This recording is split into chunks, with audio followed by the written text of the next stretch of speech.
How's it going, everyone? Mad Spartan here, and today I know it's a little weird because I'm going to be on the bottom now, but I thought when I was watching my last video back that I think it'd be a little bit better if I was on the bottom, just so you can kind of just see everything that goes on during the fights. I think it just might be a little bit nicer for you guys. So this is war number 2 of season 54. Like I said, I'm just so happy to be here in New Nation. Like, I'm just excited to play at this top level. Like, as I said in the last video, like playing with time and nuke champs, like it's never something that I've done before, so it's always interesting to do something new. And we are up against LVT, or living, whatever, living tribunal, whatever their real name is, but I only know them by LVT. Big alliance, in case you don't know. I definitely was very happy when I saw that we matched up with them. Some people might not have been, or normal people probably wouldn't have been, but I'm just so excited to just like be up against them. The current time of me recording this, we're losing 0-2. We did have one disconnect and then one actual death, so that disconnect did hurt a little bit. But obviously we got to keep our heads in the game. Anything could happen, But overall, very excited about this. I do have a pretty decent war. I mean, I think I have 5 fights, maybe, instead of 6 or something like that. But as you can see, someone already took the first fight, which was a void because I don't have anyone for that. And then the next one is Lady Deathstrike, who, I mean, he probably could have taken it, but I have Gladiator for it, so there's just no reason for me not to do it. Now, big warning for Lady Deathstrike, just in general for you guys. I don't know what it is about this champ. I have died to her in war probably about 4 to 5 times. Easy. And all of them have counted except for one. I don't know what it is about this champ. I know her abilities. I'm fully aware of what she's going to do, but for some weird reason, if the fight goes too long against Lady Deathstrike, she just beats me. I don't know what it is. The later the fight goes, she'll start parrying me, she'll hit me, and I just die. I don't know what it is. So as you guys can see, on top of running full boost, as heavily boost as I could possibly be, I am also running a 12% special boost because we got to get her down as fast as possible. Also, the most important thing that we have to do is to maintain the slow, obviously.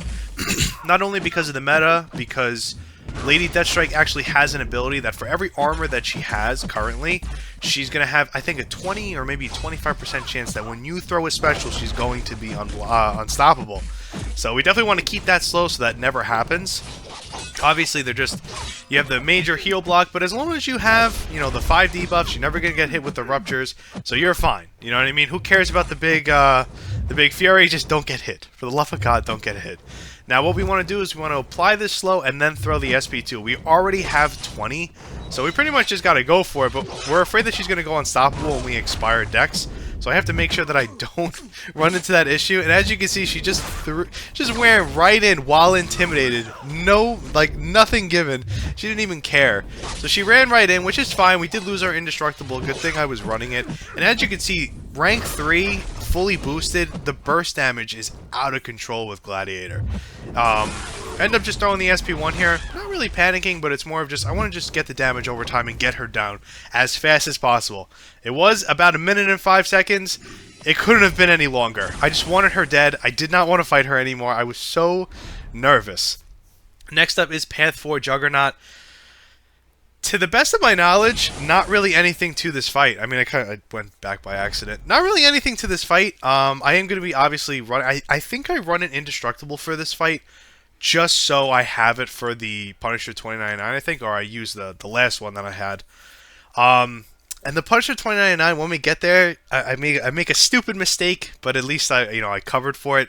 But this fight, it's not even worth talking about because it's just so brain dead. So he's not awake. It doesn't really matter. The most important thing is we're going to keep stunning him to make sure he has that passive weakness and he doesn't gain the gem. So anytime he gets it, I think it's every time he throws the SP1, we immediately parry him to get rid of it. So as you can see, he has the gem, and then we're just going to stun him real quick. Combo into the heavy, as soon as I know once I get to the SP2, it's game over. I'm not even going to wait for the relic here. Dex, parry, SP2, and then he should be just dead, which I'm happy about. I'm kind of warmed up because I beat the Lady D. That was a fight that I was not looking forward to. It literally wasn't a node that she was good on. It was just I was afraid of her. And next up is Punisher, which if you guys watched my last war video, we actually already fought him here. He was a 6-star, obviously, but I mean the fight's still gonna go the same. Or so I thought. I thought that was how it was going to happen, but it did not happen that way. I am running through invulnerability charges like they're candy.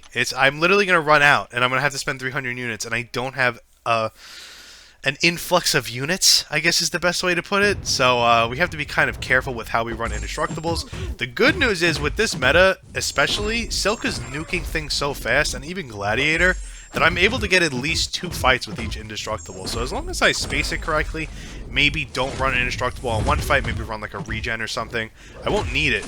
So this is where the mistake comes in. I did assume that the evade was going to come out for his SP2, and then it didn't, so I got nervous. I was like, oh, maybe it's bugged, like the evade doesn't come out. Like, I was actually like genuinely nervous, and then I realized that he like spends some of his battery on his SP2 and he stops evades. I never even knew that was a thing. Like, I was like, I can't believe I got hit by this weird bug. And now the next fight that we have to do is Rooted Mysterio, which obviously was a cakewalk last time. But the most important thing is, I was afraid that my evade wasn't going to work. So I was like trying to like dex his SP1 to make sure, like, I didn't want to rely on it. I was afraid, you know, making sure that I'm recording here. Thank God I had the Indestructible for the Punisher. Probably wouldn't have died, but it would have been pretty close, actually. I think just the interaction of him canceling the evade allowed me to block the grenade launcher, because I guess it's like 2 separate things of the special, which I guess lucky for me, because I probably would have died if I had to eat that entire SP2 just like sitting there getting hit by it. So now the most important thing with Mysterio is I want to keep knocking him down to crack his helmet so that he doesn't maintain the chemical gases to make sure that, you know, it doesn't last long. It's not really the end of the world. He will regen his health back, but at least he won't reflect it back to you. So pretty much all you have to worry about is just doing consistent damage. As long as he throws that SP1 as soon as he gets up, you're never going to get rooted. So as you guys can see, I am very comfortable. There's no problem. Haven't even blocked a hit yet. He threw the SP1 a little late there, so I'm nervous I'm going to get rooted, but we are able to hit him just in time, right into the SP2. I'm not sure if this kills, but we do have the Relic on hand in case. We don't want him to throw the SP2 just because, you know, what if I miss? So combo into the Relic, and just like that, he's down. 50 seconds, so I'm feeling good. And then the last fight of the war, which I have been practicing against Prowler the entire offseason, just because Gladiator is the man for him. I mean, I guess you could argue that maybe he isn't, but I like to think that he is. I mean, look at this man. He is insane. The problem that arises with Prowler is you need the Vigilance buff to make sure that you don't miss, but you can't have the Vigilance buff in the beginning, so his Awakening is borderline useless, because what you want to prioritize is building up his confidence. So when you build up his confidence, whether he's SIG 200 or SIG 1, you're going to blow through that Vigilance buff. There's nothing really you can do about it. I would say the best course of action is to build him up as fast as possible. You know, trying to get to like the 12 to 15 confidence range before he throws that first SP1. As you can see, 4-hit combo, looking pretty good. And then what we're going to do is we're going to get another heavy in, and we're going to try to gain at least another like 5. You gain 2 just by hitting him. And as you guys can see, we go right into him because we're unblockable. I didn't want to dash in. I should have dashed in here just to get the 20, just to get it started. But I guess I wanted to play a little bit more careful. You know, it's not worth it. I already know that the fight's in control. I just kind of have to back off. As soon as he gets rid of these specials and I get rid of that falter, the game is fully in my grasp. He got unstoppable there. So what we're going to do is I'm going to parry him and then immediately throw a heavy, just so that as he's getting knocked down, if the thing gets like expires, he doesn't go unstoppable. So as you can see, we combo right into the SP2 right at the 20 mark. So we are able to start getting burst damage here, which is perfect. As you can see, 34k burst. We're just kind of laying into him here. Each confidence buff, for those of you that don't know, increases his attack by 5%. That's not really what you're looking for with him. It's more of, it's the ability to do the burst damage. So as you can see, we kind of hit into his unstoppable a little bit. He is being rather generous, so we have to be very careful. But as you can see, even when I'm not punishing, like we'll kind of go back there. Even when I'm not punishing, I'm still getting an abundant amount of damage. Once you hit the 20 mark, if I was a little bit more aggressive in the beginning, I could have gotten it right before all this happened. As you can see, not even touching him, we've already done almost 70,000 damage. Haven't even touched him. That's just on straight burst damage alone. You know, we're going to hit it again. As you can see, 35k, and then he's going to do it immediately again, 37k. We are annihilating him without even touching him. That's what makes this champ so good. You just have to get to that 20 mark. It's really not that hard. And of course, you have the SP2. Kind of mute the game. And of course, you have the SP2 with the Vigilance. You can kind of play him two ways. I probably won't be doing it in season, but maybe off season. I would like to try throwing the SP1 Unstoppable and just going to town during his special animations and just seeing if I can kill him before the animation ends. If I can land like 6 or 7 hits during his specials, with each one doing a 35k burst, he probably won't even live through the special animation. So maybe it's just something to think about. Like I said, it was a pretty good war for me. I'm feeling pretty good. I'm feeling loose. Like I'm feeling like I could pretty much take on anything in this game. It was an honor to play LVT. I definitely was super excited to play them. Not really much else to say about it. Like I said, we're losing 0-2 now, so I wonder, what the final score is going to be. I know that their last war, I think they had 0 deaths. So, I mean, even if they get 1, that would be interesting. But it doesn't matter because we already have 2. And we haven't even finished yet. So I wonder if we'll gain a little bit more. Kind of hope not. But, I mean, at the end of the day, it's only the second war of the season. So there's still plenty of game to play.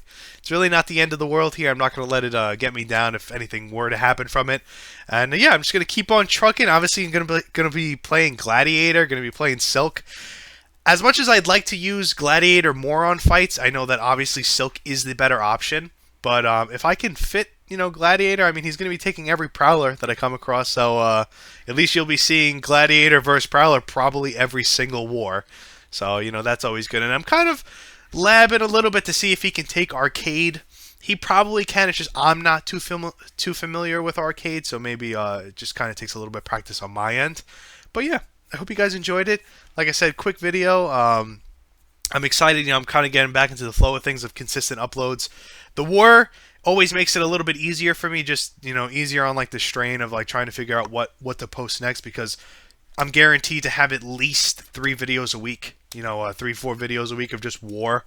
All it requires is me hooking my phone up to the computer and me talking over it. I think that's kind of easy, kind of gets content for you guys. It kind of makes it, a little bit of like the mental strain a little bit easier for me, so I don't feel so stressed trying to figure out what I should do for you guys to make sure it's like entertaining and stuff. I know that the view count is a little low, but I'm definitely happy for the people that are watching the videos.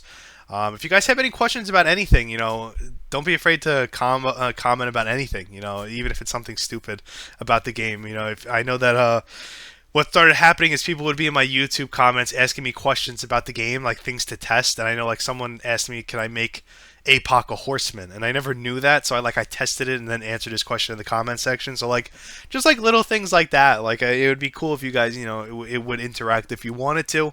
If not, you can even just add me on the game, message me if you want.